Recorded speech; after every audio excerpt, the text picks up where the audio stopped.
왕이 잠이 오지 않아서 뒤척거리다가 왕궁의 도서관에 있는 역대 일기를 보게 되었습니다. 그리고 그 속에서 모르드게가 이전에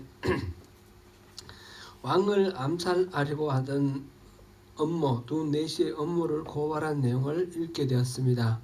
그래서 왕이 이 모르드게에게 무슨 상을 주었는지 물어보니까 모르드게는 아무 상을 주지도 않았다는 것을 알게 되었습니다. 그래서 이번 기회에 늦어나마 상을 주려고 어떤 상을 주면 좋을까 생각을 하던 중에 하만이 일찍 이제 궁에 들어왔습니다. 입궁하였습니다. 하만은 모르드게를 죽이기 위해서 사형틀을 만들어 놓고 그것을 왕에게 제가받기 위해서 이렇게 일찍 왔습니다. 그랬는데 그 왕이 하만에게 내가 존귀하게 여기기를 원하는 사람에게 어떻게 대접하면 되겠느냐 이렇게 물어봤더니 하만이 자기 자신이 그 대상인 줄 알고 왕의 옷을 입고 왕의 관을 쓰고 왕의 말을 타고 이렇게 성례를 한번 돌도록 그렇게 하고 왕이 또 존귀하게 여기는 사람이 그 앞에서 왕이 존귀하게 여기기를 원하는 사람은 이렇게 대접한다 하는 것을 선포하라고 그렇게 아이디어를 제공합니다.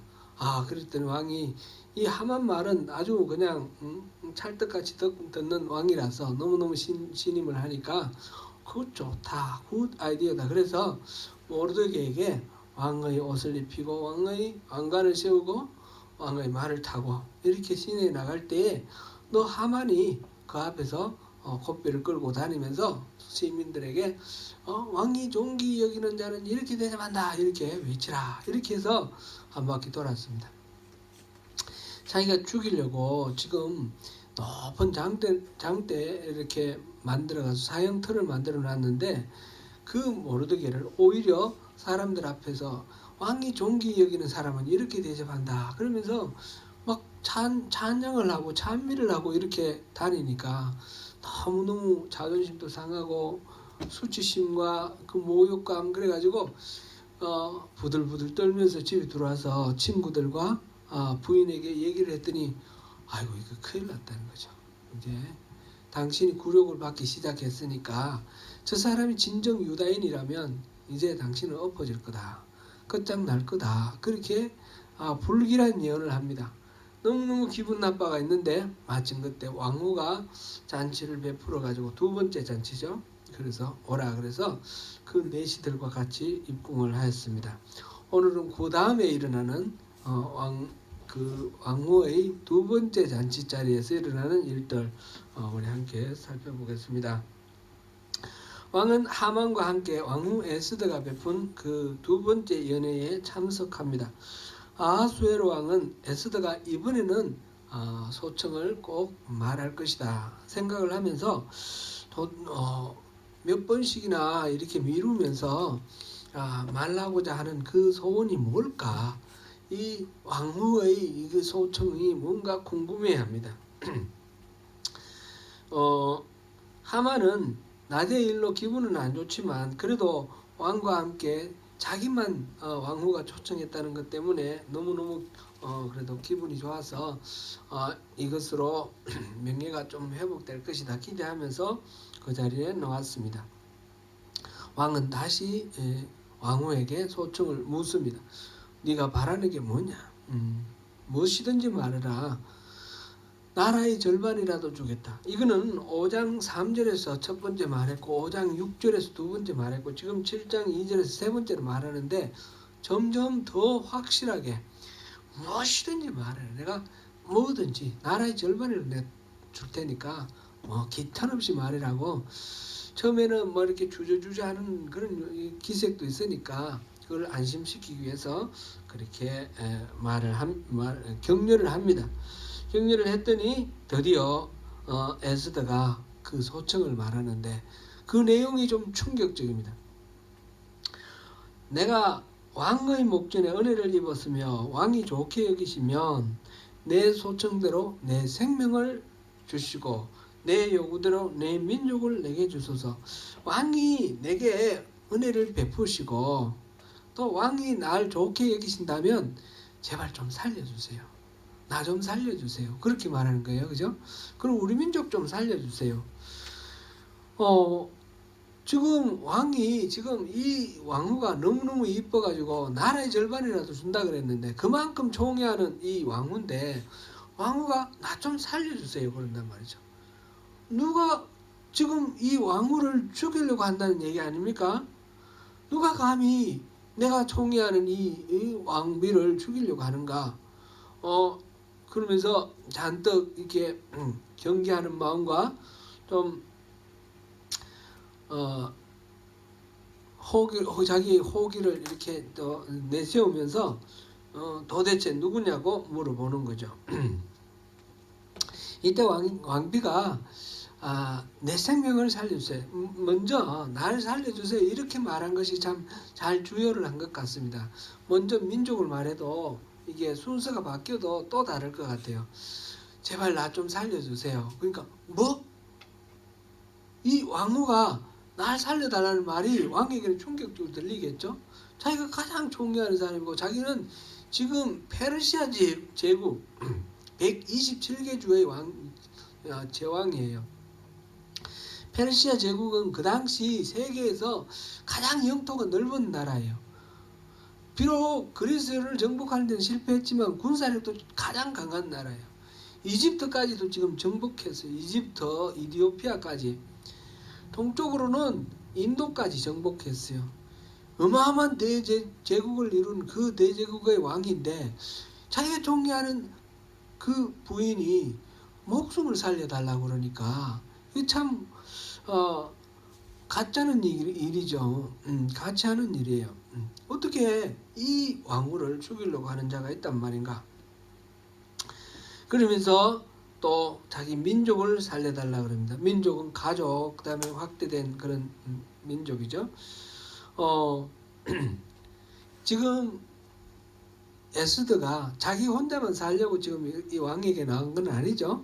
죽으면 죽으리다 하고 목숨을 걸고 왕 앞에 나갔습니다. 왕이 부르지 않는데 나갔습니다. 그거는 생명을 걸고 나가는 것입니다. 그랬을 때의 목적이 자기 하나 살려는 게 아니었습니다. 민족 전체를 살려고 하는 그런 마음이었습니다. 그래서 왕 앞에 나가서 우리 민족을 살려달라라고 요청을 합니다. 그러면서 우리 민족을 지금 어떤 상황에 놓아두었는지 그 상황을 이야기를 합니다. 내 민족이 팔려서 죽임과 도륙함과 진멸함을 당하게 되었다. 이렇게 말합니다.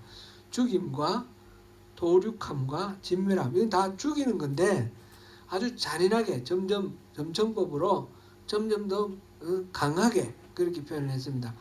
죽이고 완전히 막 잡아 죽이고 완전히 씨도 안 남기고 다 죽이고 이런 의미죠.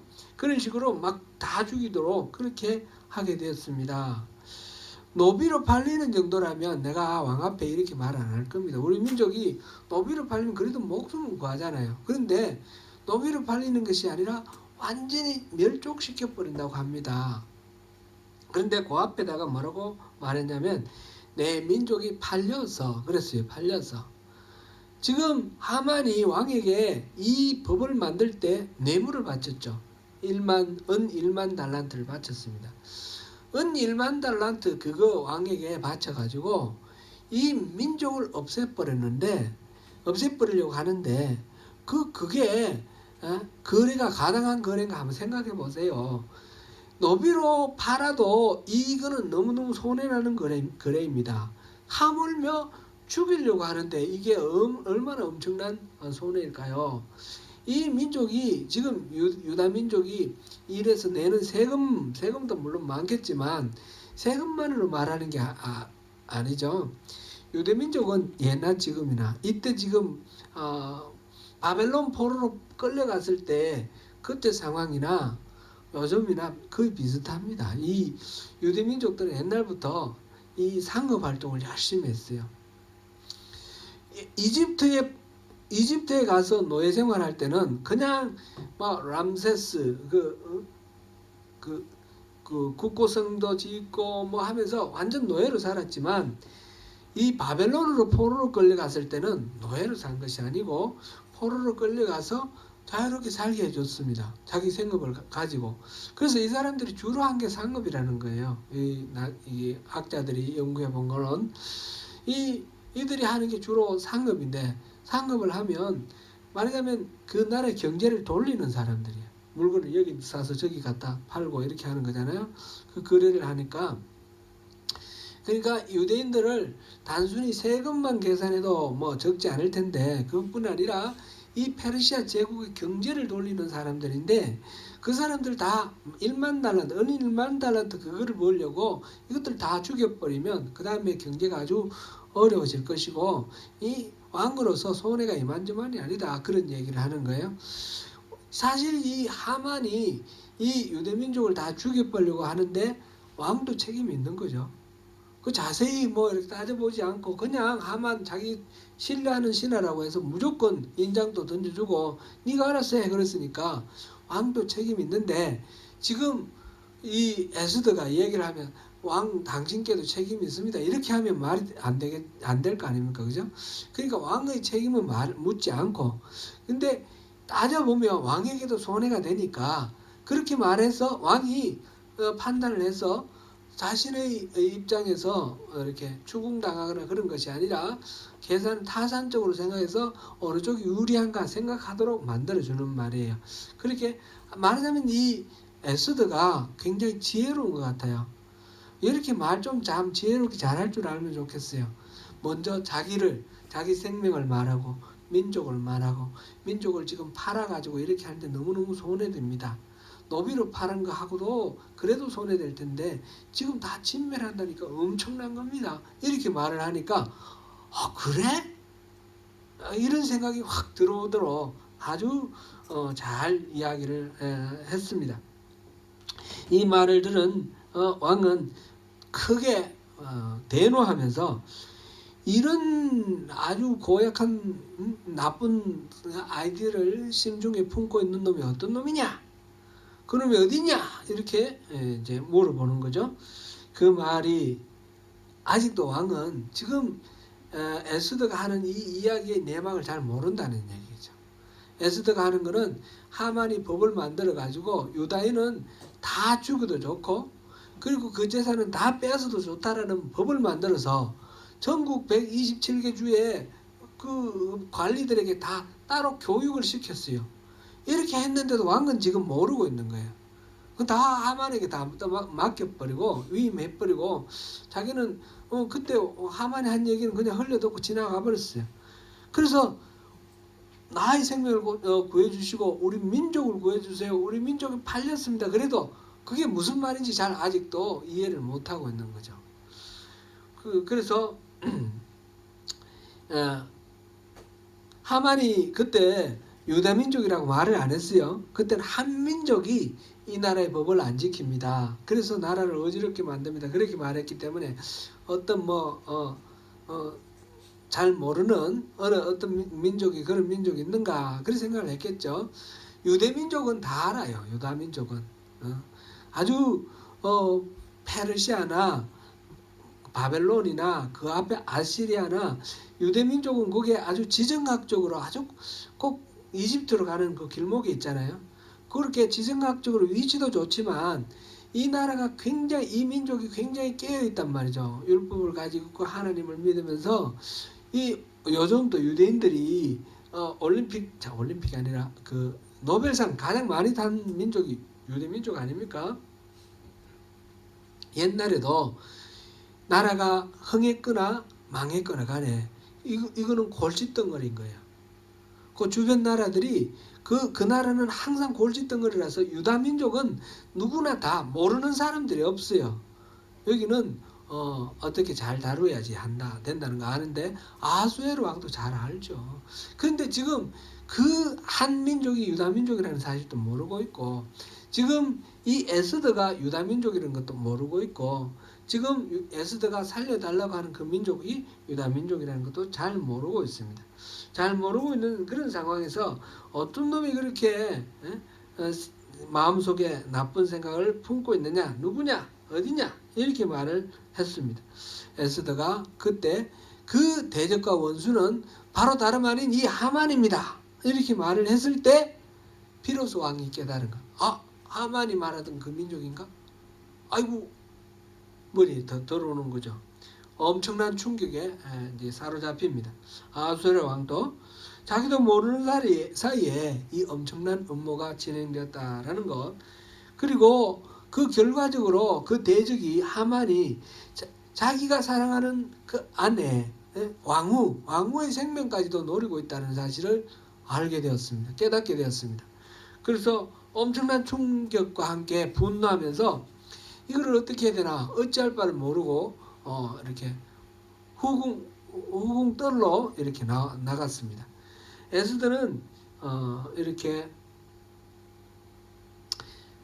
스스로 먼저 하만이 이렇습니다 이렇게 말 안 하고 왕이 어떤 놈이야 그렇게 말하는 것은 당장 내가 결단을 내겠다 그런 말이죠. 그렇게 생각을 했을 때 바로 이놈입니다 이렇게 말하는 거.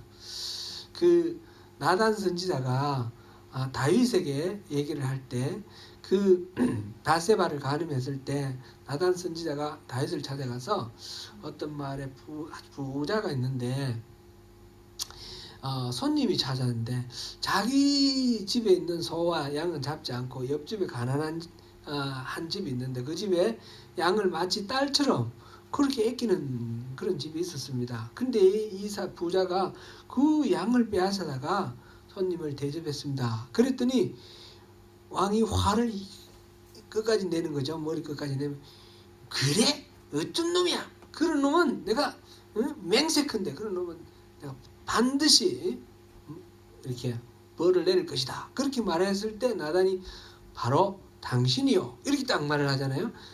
회피할 수 없을 정도로 딱 이렇게 그 죄를 인정할 수밖에 없을 정도로 이렇게 말을 하는데 에스더가 지금 얘기하는 것이 똑같은 것 같아요. 그렇게 해서 자기를 살려달라 민족을 구해달라 그러면 누구냐 그랬더니 바로 이 사람입니다. 이렇게 해서 완벽하게 이제 그 앞에서 우리가 봤다시피 하만은 너무너무 왕의 총애를 받기 때문에 하만에 대해서 잘못 말하면 하만을 음해한다 모해한다 해서 왕비라도 쫓겨날 수도 있는 그런 얘기예요. 그만큼 하만을 신임을 하고 있어요 왕이. 그런데 지금 이 엄청난 사건에서 그 음모의 당사자가 하만이다 했을 때는 왕도 하만을 옹호해 줄 수가 없는 거죠. 완벽하게 이거는 나쁜 사람이라는 걸 딱 이렇게 드러낸 거죠. 그렇게 에스더가 이야기를 했습니다. 이렇게 왕이 에스더에게 하만이 저지른 그 음모를 고발을 했습니다. 이제 그 말을 들은 왕은 궁전뜰로 나갔습니다. 생각해보면 자기도 너무 모든 것을 하만에게 맡겨버린 그런 책임도 있는 것 같습니다. 아마 후회도 했겠지요. 어떻게 처결하면 좋을까 화는 나고 막 머릿속은 복잡하고 이렇게 뒷뜰에 잠깐 이렇게 머리 식히러 갔는데 하만은 그동안에 어찌볼 도리가 없습니다. 지금 자신의 업무가 드러나게 되어서 자기가 이제 왕이 아무래도 자기를 어떻게 벌 줄 것 같습니다. 그러니까 왕비에게 매달립니다. 제발 좀 살려달라고 엎드려 애걸복걸합니다. 교만한 자들은 항상 보면 약한 자들에게는 강하지만 강한 자들에게는 비굴합니다. 지금 전형적으로 하만이 그런 모습을 보이고 있습니다.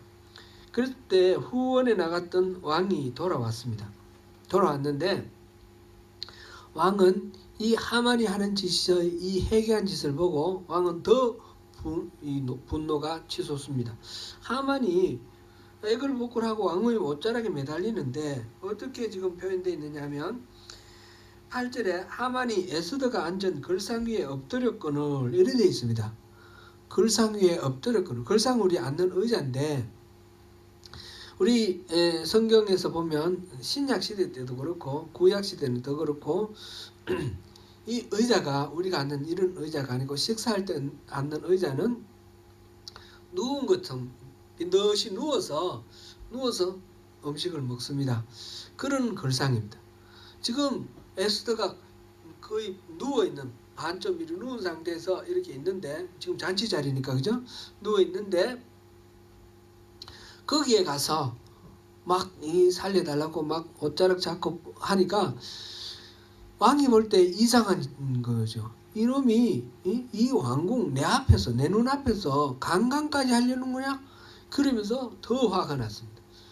그 말을 듣는 순간 주변에 있던 부하들이 당장 가서 하만의 얼굴을 덮어서 씌웠습니다. 이게 무슨 말입니까? 얼굴을 덮어 씌웠다는 건 이거 죽었다는 거죠. 이제 사형수다라는 겁니다. 넌 이제 죽었어. 이렇게 다. 왕이 왕후에게 강간까지 하려는가? 이 말은 더 이상 뭐 여지가 없는 말입니다. 이거는 완전히 하만에게 돌이킬 수 없는 그런 분노를 지금 표현하고 있습니다.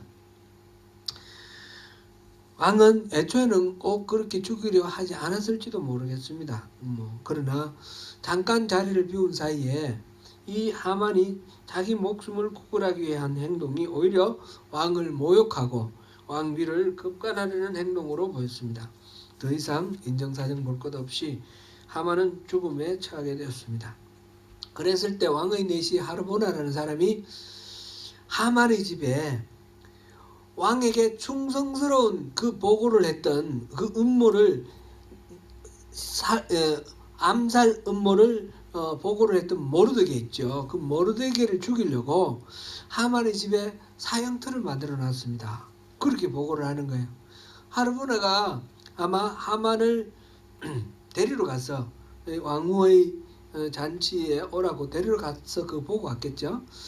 보고 안 그래도 지금 하만이 하는 짓은 온 성내에 다 소문이 났습니다. 모르드게를 죽이려고 그리고 유대인들을 다 죽이려고 지금 법까지 만들어 가지고 교육까지 시켰으니까 이 하만이 하는 짓 모두 다가 다 알려져 있는 상태죠. 그래서 하르보나가 그걸 보고를 했습니다. 보고를 했더니 왕이 당장 거기에다가 이 하만을 달아라 그랬습니다. 이거는 지체 없이 사형 선고받고 며칠 있고 이게 아닙니다. 그 자리에서 바로 하만은 사형당했습니다. 사형 집행이 되었습니다. 하만이 모르드게와 그 유다민족을 죽이려고 했던 이유가 뭡니까? 유다민족과 모르드게가 하만에게 특별히 뭐 해코지한 거 있습니까?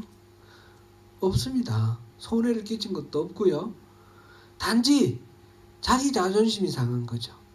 다른 사람 다 엎드려 절하는데 절 안 하니까, 절하라고 그랬는데 절 안 하니까 자기 자존심 상해서 자기가 자존심 상하는데 이 모르드게만 죽이는 것도 아니고 유다민족 전체를 죽여버리려고 그렇게 왕을 속여서 법을 만들고 그렇게 했습니다.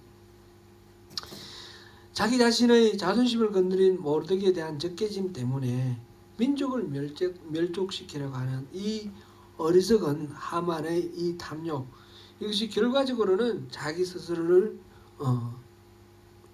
덫으로 이렇게 갇히게 하고 스스로 파멸하게 하는 그런 결과를 낳았습니다. 이 에스더서는 보면 우리 장르로 따지면 뭐 같아요? 장르로 따지면 소설 같죠. 소설. 그렇지 않습니까? 소설.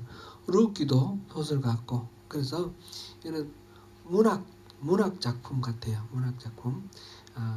지금 이제 뭐 이렇게 가파르게 갈등 이렇게 올라가서 그게 기승전결하면 이제 전환이 딱 됐습니다. 그죠? 전환이 돼서 이렇게 다음 이야기로 넘어가는데, 다음 이야기는 다음에 보고요. 오늘은 이 하만의 음모가 결국 왕에게 보고되고 탄로나고 하만이 이제 죽임을 당하고 벌을 받는 이것으로 인해서 모든 사태가 완전히 바뀌어지는데, 그 현장이 바로 잔치 자리였어요. 잔치. 이 에스더에서 잔치가 갖는 의미를 우리 잠깐 한번 살펴보겠습니다.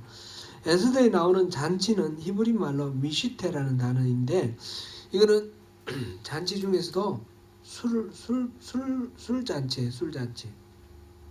술이 많이 소비되는 잔치. 말하자면 흥청망청 술 먹고 취하는 그런 잔치예요. 이 미시테라는 단어는 구약 성경에 총 55회가 나오는데 20회가 에스더에서 나온다고 그럽니다.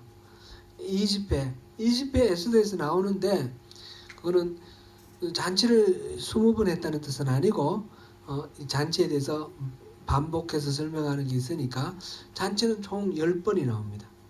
10번이 나오는데 이 10번의 잔치는 보면 짝을 지을 수가 있어요.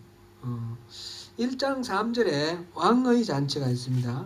아하수에로 왕이 127도의 방백을 위해 베푼 잔치가 있습니다. 1장 5절에 또 왕의 잔치인데 아하수에로 왕이 수산성의 모든 백성을 위해 베푼 잔치입니다. 방백을 위한 잔치를 끝내고 이어서 백성을 위한 잔치로 나갔습니다. 그 다음에 1장 9절에 왕후의 잔치가 나옵니다. 왕후 와스디가 부녀들을 위한 잔치를 베풀었습니다. 2장 18절에 에스더가 왕후에 등극하면서 축하하는 잔치를 합니다. 이 두 잔치는 왕후의 잔치가 되겠습니다. 그 다음에 하만과 모르드게의 잔치가 있습니다. 하만이 아하수에로 왕과 함께하는 잔치 3장 15절입니다. 여기는 잔치라는 말은 없지만 잔치입니다. 그 다음에 모르드게가 성진을 축하하는 잔치가 8장 17절에 아직은 뒤에 우리가 아직 안 다룬 부분인데 거기에 나옵니다. 이렇게 하만과 모르드게가 잔치를 하는 게 이제 5번째, 6번째 잔치고요. 그 다음에 에스더가 잔치를 2번 베풀었죠. 우리가 보니까 첫 번째 잔치 5장 4절에서 5절, 그 다음에 7장 1절에서 9절까지 2번째 잔치, 에스더의 2번의 잔치가 있고요. 그 다음에 유대인의 잔치가 2번이 나옵니다. 첫 번째 부림절 잔치가 127도에 거주하는 유대인 전체를 위한 잔치가 9장 17절과 19절에 나오고요. 두 번째 부림절 잔치로 수산에 거주하는 유대인들, 전국에 거주하는 유대인 첫 번째, 두 번째는 수산 궁에 거주하는 유대인, 이렇게 9장 18절 이렇게 10번의 잔치가 쭉 나옵니다. 10번의 잔치를 이래 보면 앞에 나오는 5번의 잔치는 그 주체자가 페르시아인입니다. 페르시아인인데 6번째부터 시작해서 10번째까지는 그 주체자가 유다인입니다. 말하자면 잔치를 통해서 페르시아인이 주도하던 그것을 유대인이 주도하는 것으로 옮겨가는 것입니다. 잔치는 지금 보면 어떤 그 권력과 관련이 있습니다. 권력자가 이렇게 잔치를 베풀고 손님을 모읍니다. 그런데 그 권력이 페르시아인에서부터 유다인으로 점점 넘어가고 있다라는 사실을 볼 수 있습니다. 잔치는 우리가 보니까 술이 주로 들어가는 잔치라고 그랬어요. 잔치 중에서도. 그러면 이거는 이 에스더 전체에 보면 하나님을 향한 예배도 없고 하나님 이름도 없고 기도도 없고 금식이라고 그랬는데 금식이 우리가 보면 기도인 줄 알겠어요. 그러나 기도라는 말이 없어요. 하나님을 찬양하는 것도 없고 하나님께 뭐 바라는 것도 없어요. 하나님이라는 대상이 없습니다. 예배라는 어떤 형식도 없습니다. 에스더서는 전체적으로 그렇습니다. 그런데 잔치는 아주 세속적인 세상 사람들의 그 욕망을 채우는 그런 형식의 이벤트입니다. 술 먹고 즐기는 그런 이벤트입니다. 그런데 이 잔치를 통해서 세상 사람의 욕망을 채우는 이 잔치를 통해서 보니까 페르시아 사람 주도에서 유다 사람 주도로 이렇게 쭉 옮겨가는가. 그래서 이 유다 사람이 단순히 포로로 끌려간 그 나그네 같은 사람의 위치에서 이 페르시아 전체에 어떤 국제적인 어떤 중심 세력으로 이렇게 세워져 가는, 하나님의 백성이 이렇게 세워져 가는 것이 이렇게 나타나는 잔치를 통해서 이렇게 드러나 있습니다. 에스더 전체에서 그렇지만 이 잔치라는 걸 통해서 특별히 우리가 살펴볼 수 있는 하나님의 메시지는, 하나님은 꼭 예배라든지 기도라든지 찬양이라든지 그렇게 명시적으로 하나님을 높이는 것처럼 보이는 그런 이벤트뿐만 아니라 세상 사람들의 욕망을 채우는 그런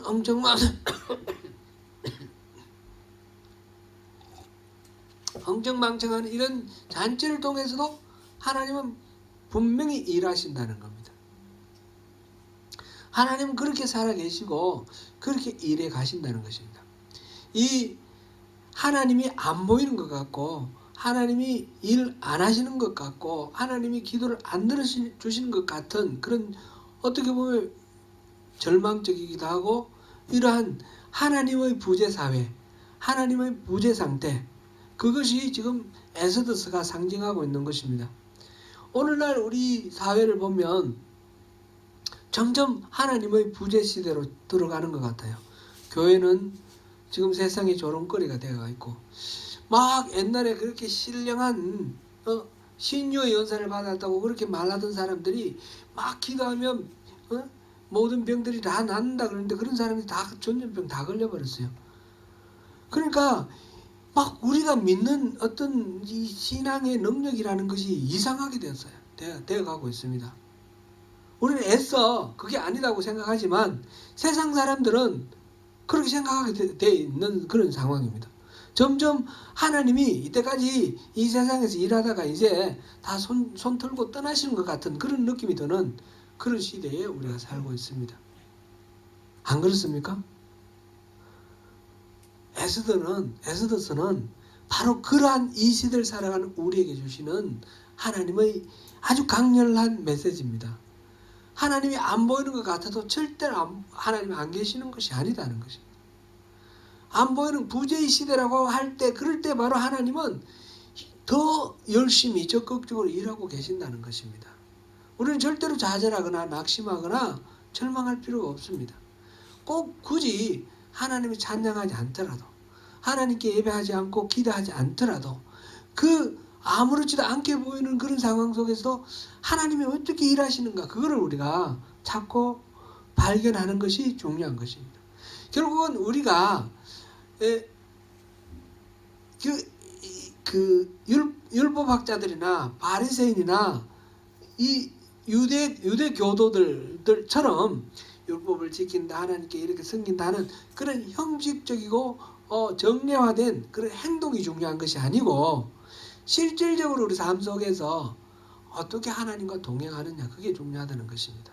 실제 속에서 말로는 그렇게 안 하더라도 실제로 하나님을 인정하고 실제로 하나님 인도하심을 따라가고, 이 에스더와 모르드게가 하나님 입밖에 안 냈지만 그들은 철저히 금식하고 하나님이 인도하시는 대로 따라가는 사람들입니다. 마음에 감동 주는 대로 순종하면서 잔치를 베풀어서도 이게 아직 준비가 덜 됐다, 하나님 때가 아니다 하니까 미루고, 그러면서 하나님 주시는 지혜로 그 하나님께 얘기를 하는 이런 하나님의 지혜를 가지고 사람에게 얘기를 해서 이 뜻을 이루어가는 이런 에스더를 통해서 우리가 이 하나님 부재의 시대를 어떻게 지혜롭게 살아갈 것인가, 중요한 교훈을 우리 오늘 잔치라는 테마를 가지고 우리가 살펴봤는데, 잔치를 통해서, 잔치는 절대로 예배가 아니고 보면 술 마시고 흥청망청하는 건데, 근데 그것조차도 하나님의 뜻 안에 있다는 것을 우리 확인하면서 우리 삶 속에서, 일상의 삶 속에서 하나님을 실질적으로, 입으로가 아니고 말로가 아니고 이론으로가 아니라 실질적으로 하나님을 경험하면서 하나님과 동행하면서 하나님께 순종하면서 하나님의 뜻대로 살아가는 가운데 승리하시는 저와 여러분 되시기를 축원합니다.